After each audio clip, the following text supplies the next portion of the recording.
Okay, welcome. Thanks everyone for being here. Everyone can hear okay? All right. So this is going to be sort of a mishmash of toxicologic topics that I think are pretty pertinent for the here and now.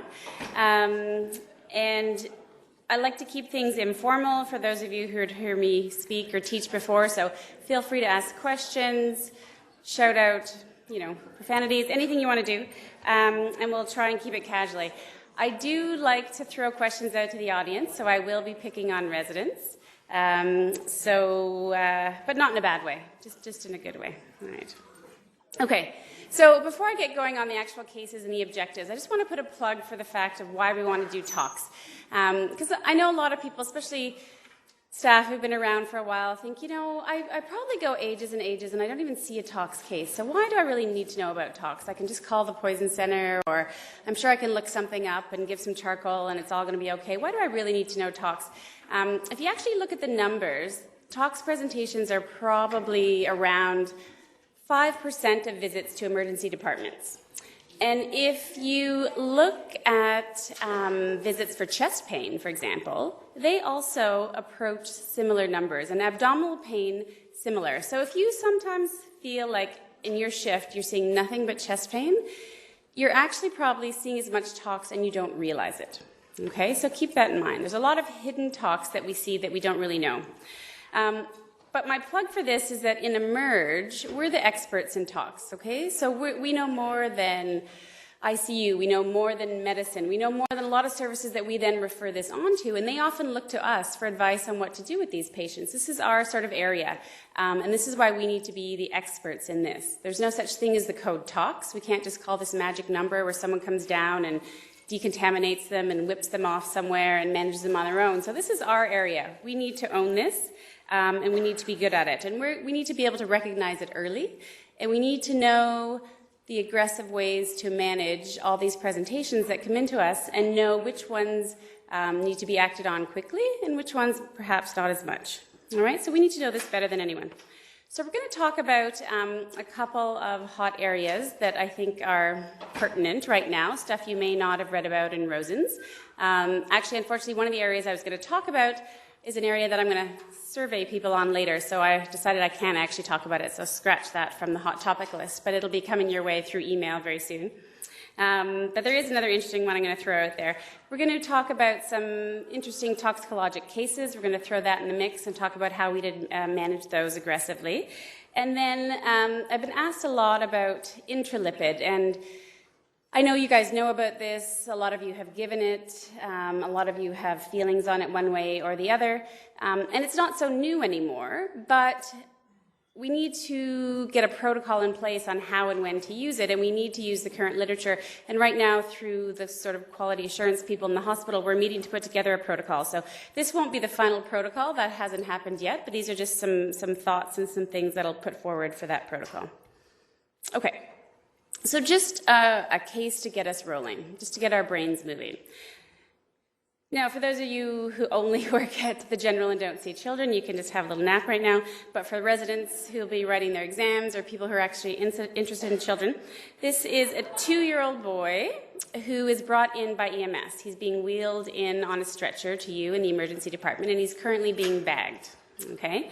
The story goes like this. He's otherwise healthy kid. There's no tricks here, no allergies, no medications. He was diagnosed that morning with otitis media by his family physician and given a prescription for amoxicillin. Mom filled the prescription, gave him a dose of it. Typical 2-year-old kind of spat about half of it up, so she shoved another dose down him. And shortly after, within sort of 20 minutes, found him quite flaccid and unresponsive. Okay? For those of you in 5th year, you're probably thinking, shoot, I don't have a card on amoxicillin-induced cyanosis and coma. But don't worry. You'll figure it out by the end. Okay. So this little kid is being wheeled in, and these are his vital signs. Actually, these are the vital signs when EMS arrived at his house. Heart rate 150. He's got a BP of 80 over 55. Not bad for a 2-year-old. His rest rate is 6. His oxygen saturations are 88% when they find him, but when they bag him up, he sats perfectly fine at 99%. When you see him, there's no signs of trauma. He's just completely flaccid, and he's being bagged. Okay, so what's our general approach to this? Do we have sort of a PGY 1 or 2 who wants to throw out some answers on how they might approach this? And I'm just going to sip coffee till someone answers. So. Is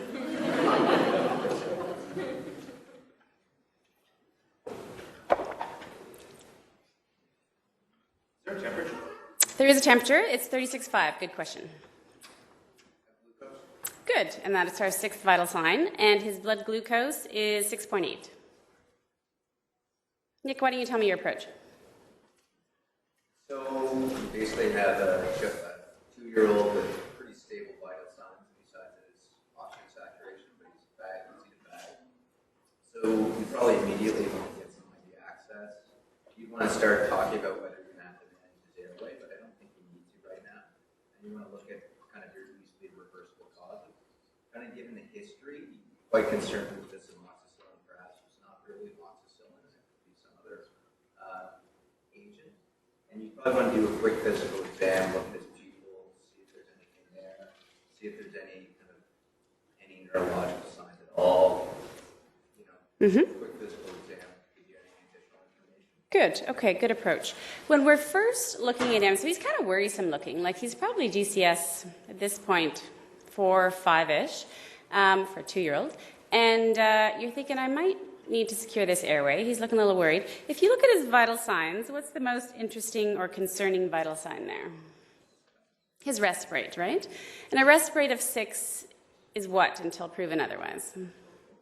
It's opioids, right? So is this guy a heroin user, this little 2-year-old? Probably not, right?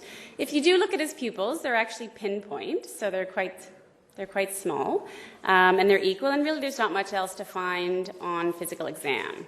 So what else are we going to do for this guy? We're getting our airway cart ready. What else might we do? Try some naloxone. Sure, what's the pediatric dose, Mike? Do you know? Yeah, 0.01 milligrams per kilogram, sorry? Still very high.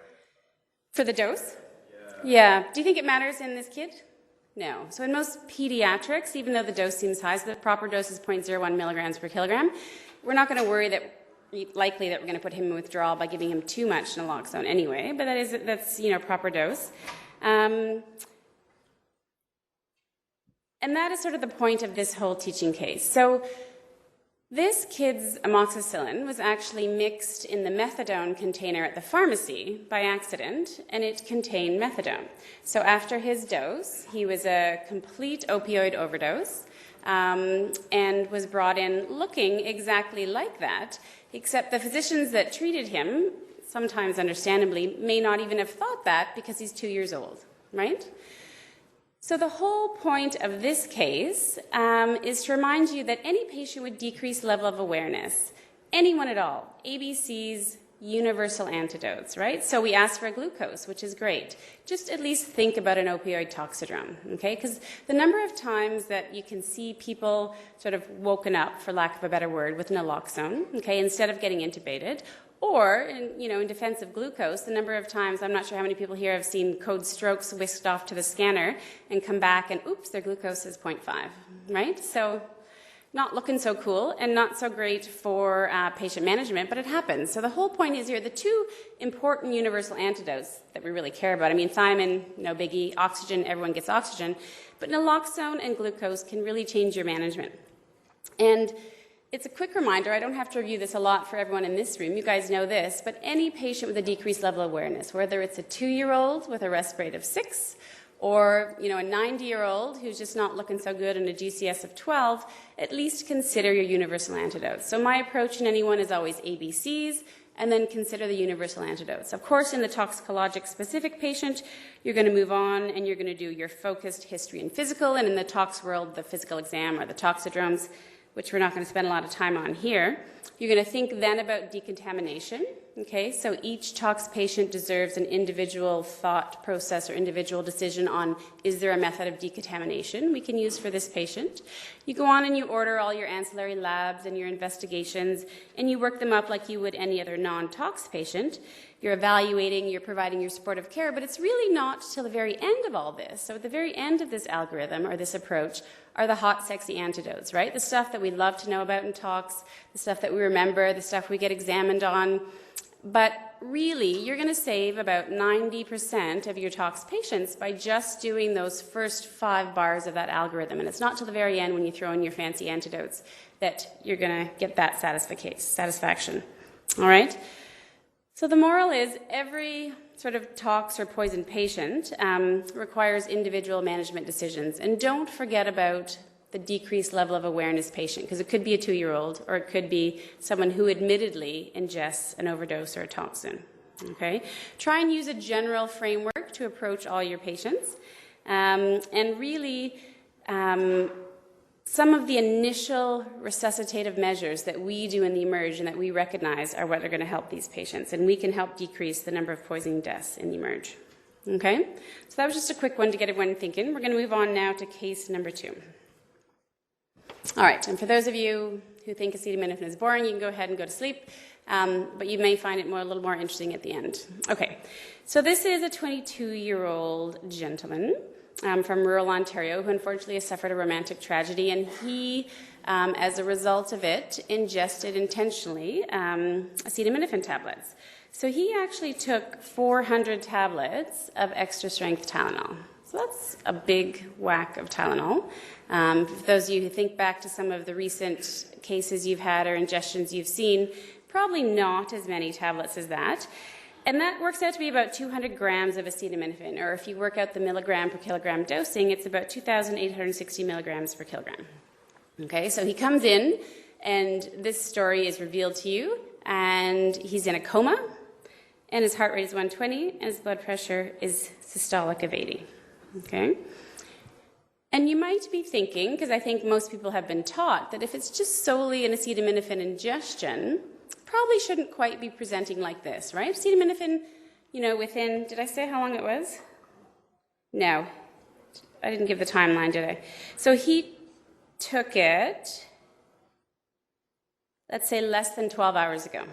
Okay? Because this... 90 minutes. Did I say 90 minutes? Right at the top. Perfect. And the next one, love it, good. Okay, so he did take this 90 minutes prior.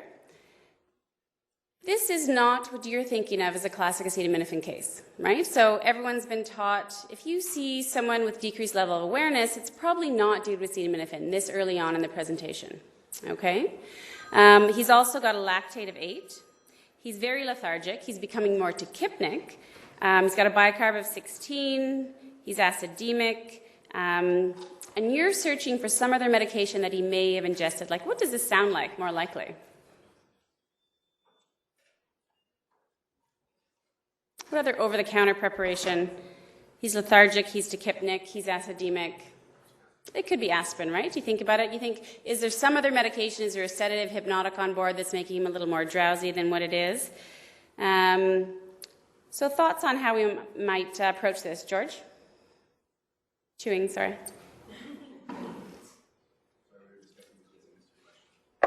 Tell me what you think about this. Do you think it's just acetaminophen? Do you think there's anything else going on? What would be your sort of just initial, not detailed exam stuff, but what to what, sorry? Yes. About, sorry? Okay, good. So this is a presentation, like I said, not classic for acetaminophen. Most people would consider a co-ingestion. Okay. So let's talk about acetaminophen briefly. I'm not going to go into big details, but acetaminophen is everywhere, okay? It's the most common drug ingested in North America. It comes in massive bottles. So you can buy it at Costco in bottles of 400 tablets. You can even buy it in bottles that say non-aspirin. So for those people who think that aspirin is a scary drug and they don't want to have that in their house, they're going to buy the non-aspirin for analgesia, and that's acetaminophen, and it's actually out there. So it has this impression that acetaminophen is pretty benign, it's pretty harmless. A lot of us think, you know what, not a big deal, we have an antidote for this. Believe it or not, along with sort of being the most common co-ingestion, it actually is the most common cause of fulminant hepatic failure. But we do have a known antidote, and we do know the pharmacokinetics of this drug really, really well. We have a fabulous nomogram that we use, and if they've ingested it within that time frame and it meets the perfect definitions, no problem. We can plot this, we can treat it, off to medicine or ICU, here we go, right? We know the phases of metabolism and clinically how it presents, and it's not such a big deal. But this patient, if you think back, I think his milligram per kilogram dosing was 2,800 or something like that. And if you plot this value on the curve, it is way above the curve. So it's pretty darn scary. So even if you plot sort of his 90-minute level, not that we would ever do that in a meaningful way, but if you plot it at 90 minutes or even close to the 4-hour mark, it's going to be so far above that nomogram that it's really not even on the page, okay? And this is what we call our massive ingestion. So this is something over, some people say 500 milligrams per kilogram, but it's over 1,000 milligrams per kilogram, and you're going to get this sort of curve, or just sort of plot on the curve. And this is something that we don't see all the time, and this is a little more worrisome. So this leads us to think, well, we have this great antidote. Is this enough? Okay? And this is what this case is about, is when NAC is not enough. And this is for these massive acetaminophen ingestions. And these are sort of more and more talked about in the literature right now. And these ingestions are more commonly known as, or more commonly thought of as having mitochondrial toxicity. Okay, and this is a bit of a rarer presentation. You're not going to see a lot of these unless people keep stocking up on their Costco acetaminophen. But it really is, by definition, an ingestion greater than 500 milligrams per kilogram. So we all know the toxic dose is 150 to 200 milligrams per kilogram. These are 500, but more likely we're going to see it in over 1,000 milligrams per kilogram. Okay, and this is when the patient comes in a coma. They've got a metabolic acidosis. They're really not presenting like a classic acetaminophen. The appropriate thing is to rule out other co-ingestions for sure, but this can happen with massive acetaminophen. And this presentation even happens before you get the LFT abnormalities. Okay, so before there's any signs of hepatotoxicity, you can also see this kind of mitochondrial toxicity. And this is when the dosing or the antidote that we have probably isn't precise enough. It probably isn't exactly what's needed for these patients. Not that we have a lot of evidence on how that was evolved in the first place, but that 21-hour protocol is probably not going to administer enough NAC to this patient. Okay? As you know, the acetylcysteine, the antidote, is designed to sort of mop up and help get rid of NAPK, the toxic metabolite of acetaminophen. But in these massive, massive ingestions, it's actually thought that the acetaminophen itself, so the parent compound, is also providing some toxicity. And that's why before it even all gets metabolized into NAPK, you have such massive, quick damage happening. Okay, some people think it's maybe gene susceptibility. Some people are more prone to this, but it's a little bit unclear. So if you think to your sort of differential diagnosis for metabolic acidosis, I'm sure for most of you, if you use Mudpile's CAT or whatever version you have, acetaminophen is not so much on that differential, right? Nowhere on there do we have acetaminophen. But one sort of thought process, and sort of Marco Civilotti and I came up with this, and this was part of our NRC teaching this past weekend, is instead of that useless little P that, most people have never in this room given paraldehyde, although maybe a couple have, looking to the right of the room, my right.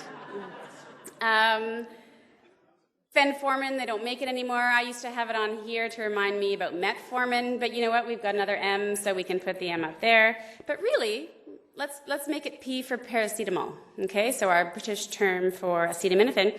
And in massive, massive ingestions, you are going to get a metabolic acidosis. So this is a good way to remember that. They've done a lot of animal studies on this recently. Like I said, this is an evolving sort of hot topic. They're poisoning tons and tons of rats with massive amounts of acetaminophen, and early on they're seeing this kind of clinical picture. All right? Why does it happen? Lots of fancy reasons for it. Probably in these big doses, it's kind of acting almost like an ASA, right? So it's a mitochondrial toxin. It's affecting cytochrome. In this case, it's cytochrome B, not cytochrome A3 like it is in acetaminophen, but it's uncoupling oxidative phosphorylation, and it's doing mitochondrial badness, right? Like opening the transition pore with membrane potential collapse. That's just bad, right? Doesn't that sound bad?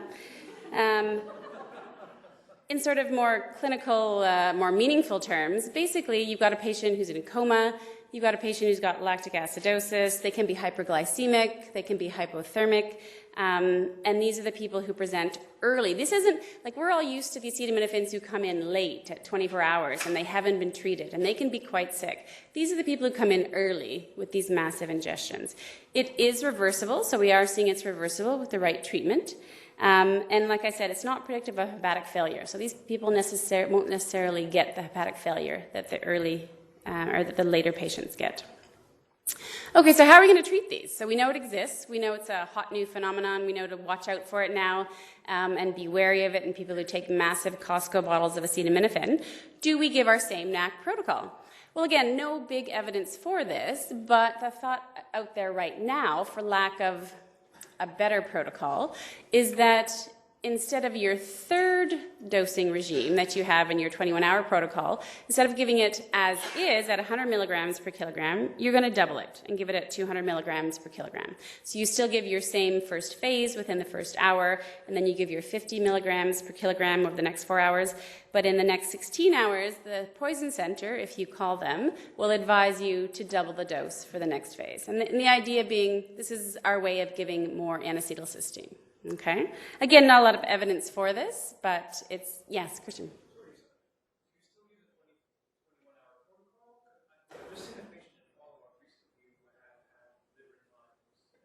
Mm-hmm.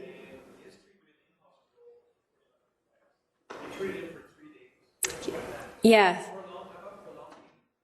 Right. So do you know if he was an early presenter or a late or an acute? He was a late. Yes. Right. And so in late presenters, they'll often switch to what we call our chronic protocol, which is a 72-hour protocol, and it does administer more NAC as well.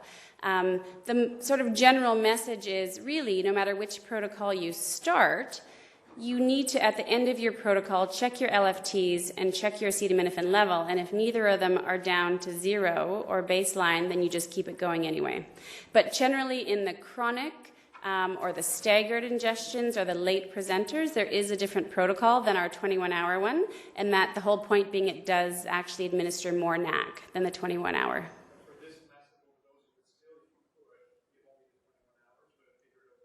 That's right, yes. Plus a few more fancy things that we're going to talk about, but you're absolutely right. But that's a good reason to call the poison center, right? So I'm going to do a little blurb on the end about call the poison center, because I love the poison center, but they're the ones who are going to send you these protocols that we may not even have known about, right? The 72-hour one, or don't forget to double the dose in this one, right? So that's my little plug for that, but that's a good question. Okay, so we're going to double the third dose. What else are we going to do? That'd be kind of boring if I just stopped there, right? You guys would be like, whatever. Yeah. Yes? When you have a massive overdose and you've got concretions that's involved there, your pharmacokinetics are quite changed, your absorptions change Yes. a lot. Would you consider maybe some decontamination procedures? Yeah. At this point, for this type of ingestion as opposed to just You're right, so exactly, so good. So if we back up to our actual approach and our algorithm to this patient, if we know right off the bat that this is a massive ingestion, there's a lot of it in the stomach, and just like Dr. Reardon said, the pharmacokinetics are not going to be the same as in therapeutics or in your average sort of tox overdose. So decontamination methods such as charcoal, perhaps if you catch it early enough, gastric lavage. Like if you know, these are all things that, we usually say, probably not decontamination in a acetaminophen patient because we have a great antidote and we can fix them. But in these massive, massive ingestions, if you can get a quantity of those pills out with gastric lavage, you're gonna create benefit. If you can soak the concretion in a whack of charcoal and maybe do the same in a couple of hours, that's also not a bad thing. Okay? Good. What else can we do? Good question. Is acetaminophen dialyzable? Is it on our list of dialyzable toxins? It wasn't on my list of dialyzable toxins when I wrote my exam. But, in fact, acetaminophen is dialyzable. So, what do you need to be dialyzable? You need to be a small drug. You need to have a small volume of distribution. You need to have low protein binding, okay, all the things that the drugs that are on our list, like theophylline and the toxic alcohols and lithium and ASA, all of those have those features. But why don't we usually dialyze acetaminophen? It's because we have a good antidote and we usually don't need to. But in overdose situations, when there's a lot of it around, this drug is completely amenable to dialysis, and especially when a lot of it's sort of soaked up with proteins already, a lot of it is available to be dialyzed because there's just too much of it. Okay, so it is in fact a dialyzable drug, and acetaminophen in massive ingestions, it's now being recommended that this gets dialyzed. One important thing, though, is N-acetylcysteine dialyzable? Yeah. So that's the problem that you face also with, say, for example, toxic alcohols, right? When you're treating them with your ethanol or your fomepizole and they're sick enough that you need to then dialyze them, you have to remember to also increase your dose of your antidote, because otherwise you're just dialyzing at that antidote as well. And that's exactly what's going to happen with acetaminophen. So you're starting your NAC, because that's the right thing to do first. You get in touch with nephro and you say, hey, this drug is dialyzable, and they think you're on crack, and then you really convince them, because we are smarter than that, and we know that you do dialyze massive acetaminophen ingestions, and you convince them of that. But in touch with the poison center again, you're probably going to need to increase again your dose of N-acetylcysteine. Okay, and the poison center is going to have a protocol for you to do that, just like they have protocols for you to increase your fomepizole or your ethanol when you're treating a toxic alcohol patient and dialyzing at the same time. Okay? So remember that the antidote you're giving is also likely dialyzable, which it is in this case. Okay, so when do we dialyze massive acetaminophen? It's in our super sick mitochondrial toxic patient that we've been talking about, right? Remember, again, it's a small molecule, it has low protein binding, it has a small volume of distribution, et cetera, so it is dialyzable, and you're going to use it in the patient with a coma, with a lactic acidosis, people who've had ingestions greater than 500 or 1,000 milligrams per kilogram, or remember, anytime there's also another dialyzable toxin on board is another good reason to do it. Okay? What else? There's more.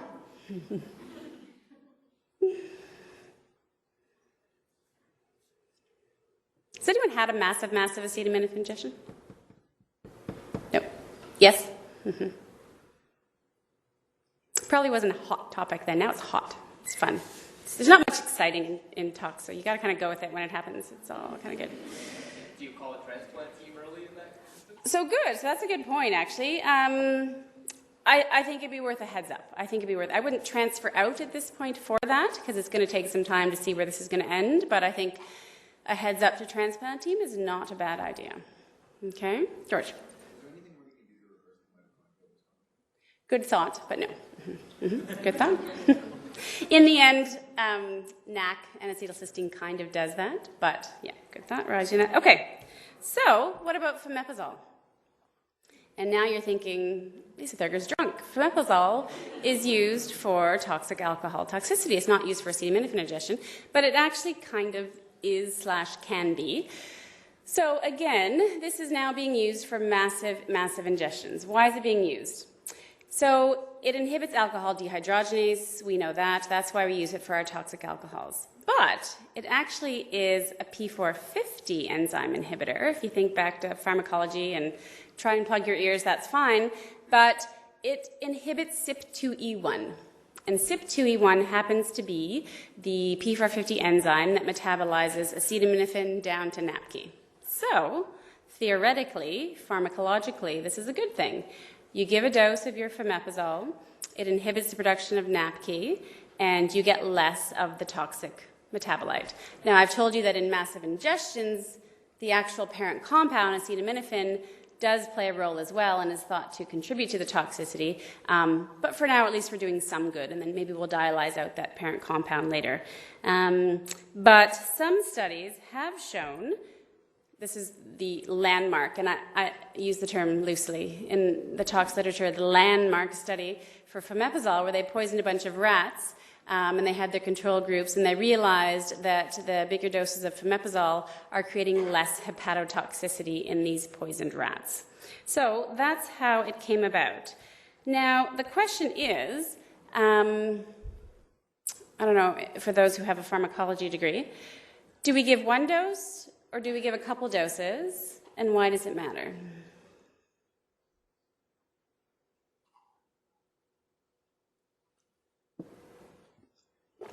And I realize you just might be guessing, but I like to think of it as the young drinker on a Friday night who binge drinks on a bottle of vodka and overdoses on a half a bottle of acetaminophen. Or, for example, the people who say, oh, I shouldn't probably have a glass of alcohol while I'm having Tylenol or acetaminophen for my headache because the two don't mix well together. But, in fact, ethanol also inhibits CYP2E1. So if you drink your bottle of vodka and overdose on a half a bottle of acetaminophen, you're actually technically protecting yourself. Okay? So it's inhibiting CYP2E1. However, if you are a chronic alcoholic, you have now induced your CYP2E1, right? Just like if you're a big smoker. And so CYP2E1 is very active, it's very busy, and that's part of the reason why chronic alcoholics have a worse effect, because now your CYP2E1 is happy and active, and you're actually metabolizing more of the acetaminophen to napkin, okay? So same reasoning goes with fomepizole, for what it's worth. If you give multiple doses, you're inducing the enzyme. If you give one dose, you're inhibiting.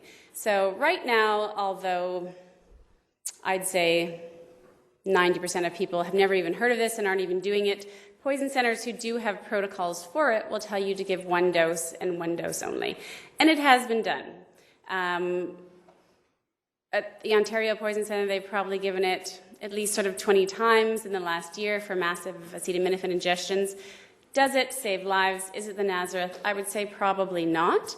But it's kind of fun to think about, and it's one other step in what we might be able to do for these massive acetaminophen overdoses. Is N-acetylcysteine and acetaminophen going to help these, or dialysis going to help these people more? Yes, it definitely will, but it's still kind of fun to think about. The question is, though, we don't have fomepizole at TOH, do we? We go to CHEO to get it, and that's good, and that's fun. And then they'll also think we're crazy because we're asking for it for acetaminophen. Okay, so the moral of this story is basically when NAC is not enough, right? So again, it's our mitochondrial paralysis, it's our super sick lactic acidosis patients. And remember that the 21-hour protocol may not be enough. You may need to double the dose in the third phase, and remember that you will also probably need to be in touch with the Poison Center to increase your dose of N-acetylcysteine when you start dialyzing these patients. And you can remind nephro of that, right? Because they might not think of that. They might not know that. Okay, lessons learned about that. Acetaminophen not so boring, actually, kind of fun. And don't forget about dialysis and fomepizole. Maybe not on your fifth-year exam, fomepizole, but dialysis is reasonable, I think, for fifth-year exam. Okay, case 3. Here is an 18-year-old female who had a massive lamotrigine and amitriptyline ingestion. Unknown quantities, but multiple empty pill bottles found that were recently filled. She's presenting in the emergency department with intractable seizures. You cannot get her to stop seizing. She has a wide, complex rhythm on the monitor. You're running a pristine ACLS code on her. You've intubated her. You're administering your benzos for the seizures. You're administering your sodium bicarb for the sodium channel blockade in the tricyclic antidepressants. You're giving more and more and more. She sometimes has a pulse. She sometimes doesn't. You're running a perfect code. And finally, after 30 minutes, you're thinking to yourself, or you stop and you ask the room, is there anything else anyone can think of? So what else would most people now at this point think of for this patient? Intralipid, exactly. Maybe it's time for lipids, okay? So we've all heard about it by now. Maybe some of us have given it or been involved with cases. So it's not a super new topic, so I'm not going to pretend this is one of the new hot topics. But we're just going to sort of clarify a few things and hopefully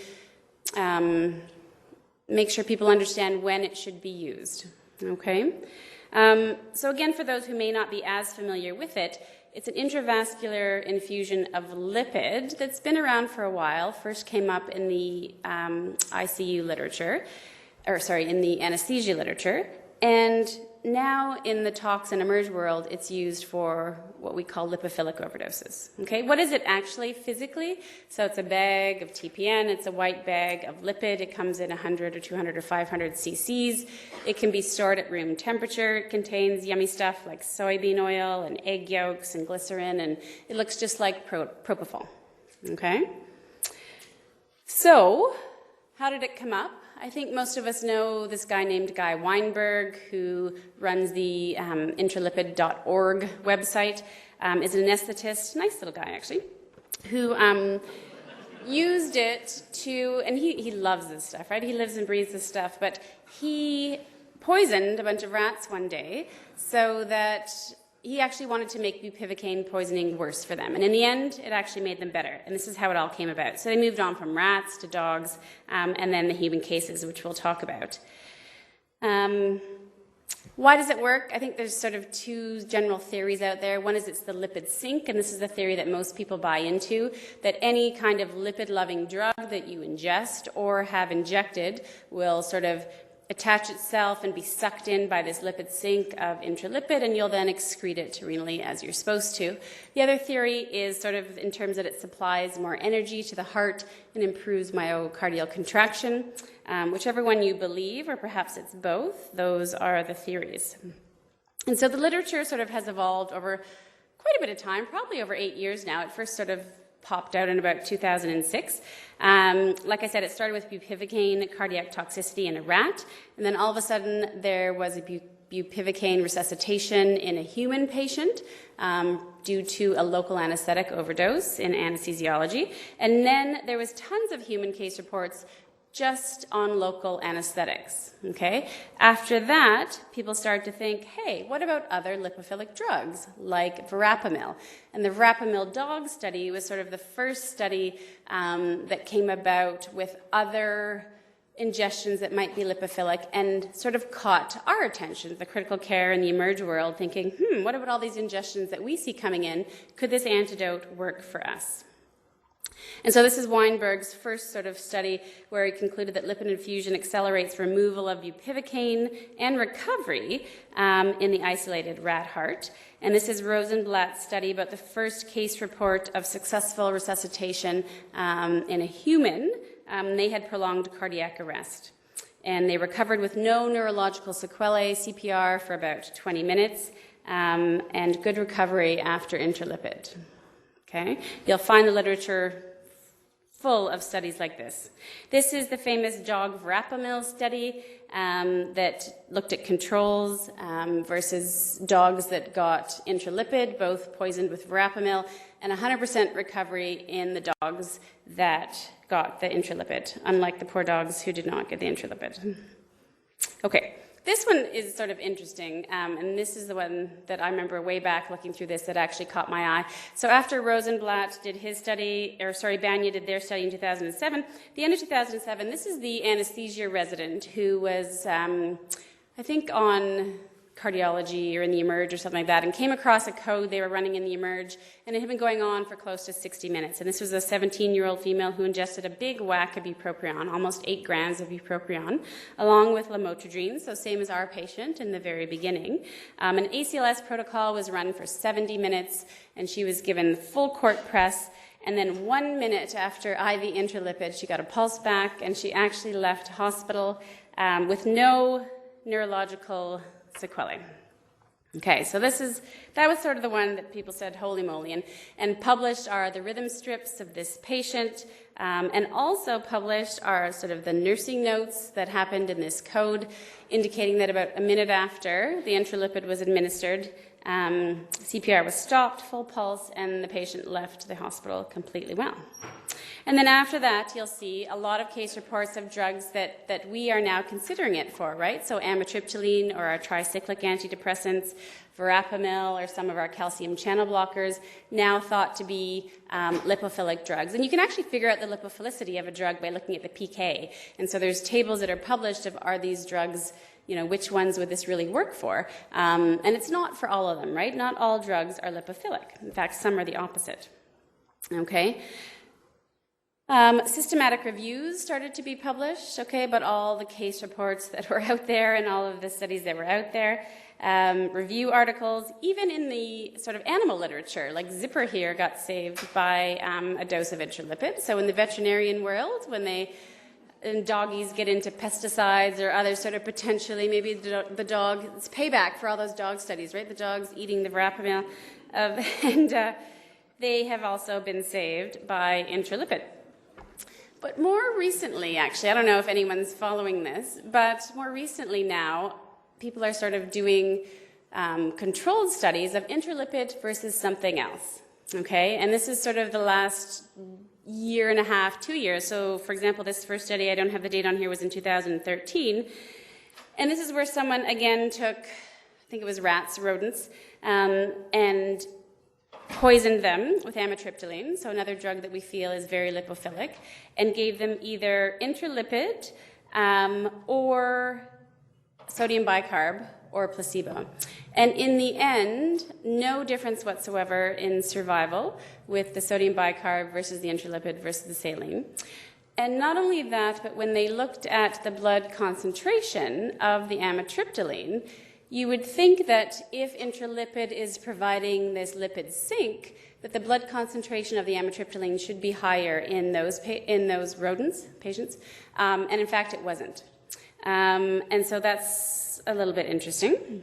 They then came out with a study about, is Intralipid actually interacting with other medications that are being given to patients? So if we give the Intralipid, might be a good thing, right, because we help them excrete the ingestion, but does it then affect other medications that we're giving? So if this patient still continues to seize and we give some benzos, is it actually mopping up the benzos?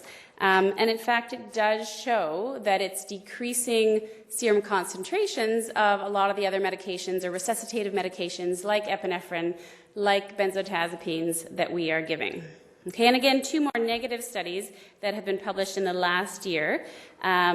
Most notably, for anyone who's looking for an antidote for dabigatran, Intralipid is not it, because the poisoned rats did not get a reversal effect when given Intralipid. Okay, and same with flecainide. So again, they measured serum levels, and flecainide levels were not higher in the rats who were given the Intralipid, and there was no change in, I think in this study, the outcome measure was mean arterial pressure. So the MAP was no different in these patients compared to the controls. Okay, so early on, literature flooded with positive case reports, which, as a lot of you epidemiologists know, it's very biased, right? People don't publish their negative case reports, not as easily or as eagerly as they were their positive. But lately now, people are kind of saying, wait a minute, let's do some further studies and see what's been going on. So this is the timeline of the studies I presented in the beginning, a lot of the positive stuff and how it's sort of come about, starting in the rat and rodent and animal world, and then the human case reports, and then moving on to other drugs that are lipophilic, and that's how it came about for us. But it's important to remember that the data is still not great, and the research still isn't great, and that's the world of tox, and we kind of have to take a lot of it with a grain of salt. Okay, so the data that is out there is clearly biased. There's no decontamination mentioned in a lot of the cases, not a lot of real-life stuff that would happen practically to these patients if they came to the emerge. A lot of the studies look at completely different indications for using it, completely different outcome measures when they do report it, and they don't report sort of consistently other treatments that these patients received. So it's not great literature, and I think you guys all get that message. The case reports that are out there, so if you're thinking about using Intralipid, there's a lot of case reports for a lot of funky drugs, a lot of stuff that we never really see, okay? But practically, the list that you see at the bottom here are what most emerge docs and critical care docs and anesthetists, so those are usually just for local anesthetics, are using Intralipid for, okay? So the only true indication out there is for bupivacaine toxicity, although word on the street is that it's actually deteriorating a little bit, even in the anesthesia world, and there'll be an update on that in a few months. But perhaps if you are considering an ingestion or an overdose and wondering if it is lipophilic and if Intralipid is appropriate, you will want to consider it for your calcium channel blockers, for your TCAs, for Bupropion, and propranolol, or basically not your dialyzable beta blockers, right? So your dialyzable beta blockers, the acronym NASA, nadolol, atenolol, sotalol, acebutolol, those are water-loving drugs, certainly not lipophilic, the opposite of that. So you would never want to do Intralipid on those drugs. So are we doing it in our merge? Can we do it? We certainly do have a kit, and we can do it. So if any of you work in emerges in the periphery and you want to come up with a kit to have there, it's pretty easy to do. You just go onto intralipid.org, and there's a protocol there. It tells you how to put these things together in the kit. It's stored at room temperature, and it's super, super easy. And this is our kit here at the Civic. And if you look very closely, this cracked me up the other day. They've taken out Ipecac, maybe just last week, and put in Intralipid. So that just totally cracked me up. So don't need to make a new kit or a sheet. Let's just take out Ipecac. We no longer use that. And now we have lipid. So we do have it. It has been used. We have it at the general as well. It has been used. So we do have it. What's our dose? Well, again, this is an arbitrary, it's sort of the Weinberg protocol, and I actually polled a bunch of toxicologists across Canada to say, what are you using for your protocols? And they're like, well, we're using the Weinberg protocol. What else is there? And that's really all there is at this point. And whether it's right or whether it's wrong or who knows what it's about, but it's basically 1.5 mils per kilo as a bolus, and then there's an infusion rate as well, okay? Maximum of 8 mils per kilo is an important number to remember because you don't want to be replacing their blood with lipid, right? And unfortunately, there have been a handful of cases where patients just kept getting it and getting it and getting it, and you go to draw a blood sample, and it's like a vial of propofol, right? So that's not ideal for life, okay? On the website, this is what it might look like if you want to photocopy it and laminate it and put it on your kit that you're going to create in the periphery. But practically, this is how I like to think about it. So that 1.5 mil per kilo bolus that you see in the protocol, if you think about the average 70 kilo person, it's pretty easy to give. So you've got this bag of 500 cc's of lipid. You basically take your 50 cc syringe, draw 50 cc's, push it, draw another 50 cc's, push it, so you've pushed 100 cc's, and you hang the rest of the 500 ml bag over the next 15 to 30 minutes. And that's sort of practically how it works. It's kind of super easy, actually, not so tricky. What are the indications? We've talked about this. It's the drugs we mentioned. It's for people who are in cardiovascular collapse, people who are seizing. There really is no role in prophylaxis. So would I give this to a patient who I know ingested 2 bottles of Bupropion and came in half hour later? No, I wouldn't just give it right away, right? So I'm going to go through my algorithm that we talked about in the beginning, and I'm going to have it ready, and if I need it, I'm going to do it, but there's a lot more to that patient's care than just giving Intralipid right off the bat, okay? The idea is it's not first-line therapy, right? We know a lot of other good therapies for our TCA overdoses and our calcium channel blocker overdoses and patients who are seizing, and it shouldn't be the first thing that we go to. The key is to give it early enough but not too late, right? And so don't be a chicken, give it, but know that there are going to be some adverse effects, okay? So people say, oh, you know, a little bit of lipid, a little bit of weight gain, not such a big deal. But I think probably the most important one on here is the interference of other drugs and the ability to do further lab testing. So we had a case recently about this at the General where after Intralipid was given, it was not even very difficult. It was impossible to get further lab testing because that lipid was in the blood. Now, what I did learn from the lab people is that if you actually call the laboratory person on call, which there is 24 hours a day, you tell them that you've given lipid and that it's in there, and they can spin it down enough to actually get meaningful values. So if you ever find you're giving Intralipid, let the lab person on call, the biochemist on call, know about it because they can make it happen if you really, really want it. And unfortunately, that didn't happen in the last case. So it can happen, but it also may bind some of the drugs you're giving to add to your resuscitation. So keep that in mind. Did they figure out why it caused priapism? They did not consider that. It's probably lipid emboli, believe it or not, but yeah. Again, least of their worries, really, I think, but just that's me. All right. So we reviewed the literature. It's crap, but it's good to be aware of, and we know what drugs we're going to use it for. Okay, another quick one. I think we got a few minutes. This is a 40-year-old male who comes to Emerge, and he says a history of depression and chronic back pain. And he happens to be taking oxycodone, and he's taking bupropion, but his GP is out of town. I know this never happens, but he's asking if you could fill his prescription with a couple of repeats, because he has no idea when he's going to get back in. Okay. So maybe you're in a good mood and this is a nice day and you decide to fill both and you send him on his way and all is good. Or maybe you think, you know what, I'm on to you. I am not filling your oxycodone because I think that you're shady and you're selling it on the street. I'm only going to fill your bupropion because clearly you need that for your seizure activity. Or perhaps you've been to a toxicology talk lately and you say, wait a minute, something is up. I don't think I'm going to fill either of these. Right? So everyone knows the deal with bupropion these days. Bupropion is very pricey on the streets right now. So it is commonly injected and snorted on the street because it gives people a cocaine-like high. And people who are running out of their cocaine are now using Wellbutrin to enhance their cocaine, and sometimes people are substituting it. But it is being used quite a bit. It's sort of known as poor man's cocaine. And unfortunately, not only do we see the systemic and the metabolic consequences of it in terms of seizures and CNS depression, but we also are seeing some of the wounds that go along with it because it's usually mixed with a few other things. Not quite as bad as crocodile, if you remember that from a little ways back, but we are seeing quite a few wounds associated with it. Okay? So don't say no to refilling the oxycodone and just fill the bupropion. Think twice about it. Obviously, if it's totally indicated, you feel clinically appropriate, you can fill both. I'm not saying don't do it. Okay. Last few messages. Reasons to call the poison center.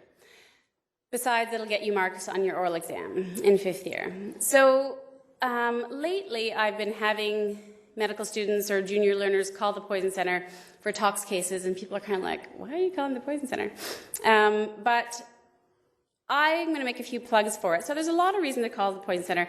Not only is it good for their or our stats, right? So the only way right now in Canada that we have means of reporting overdoses and substances used is through our poison centers in each of sort of the 5 across Canada. So it's a good way to keep up our current Canadian stats. And for those of you who like research, it's a good way to keep that data bank going.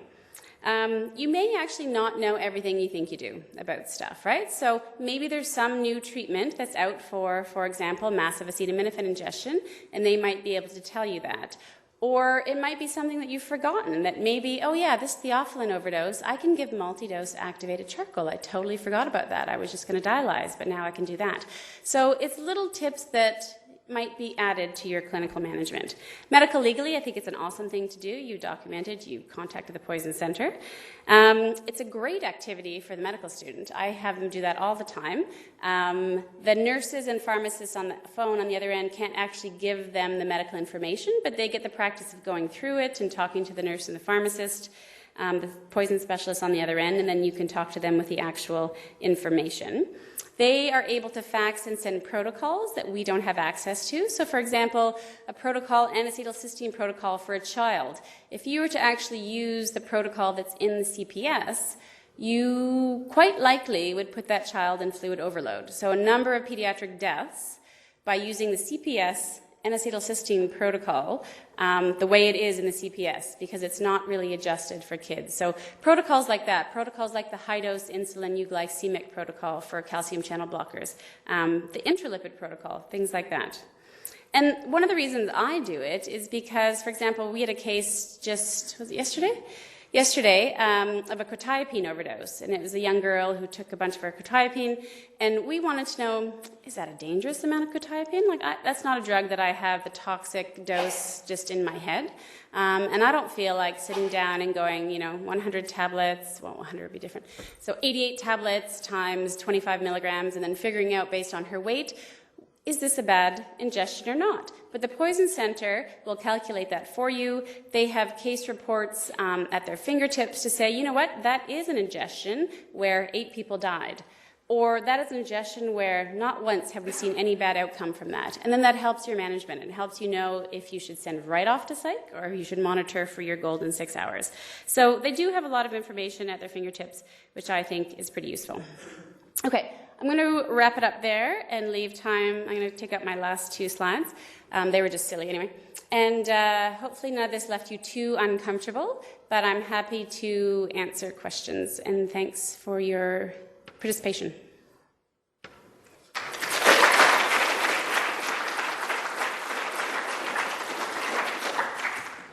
Questions? Yeah, Mike.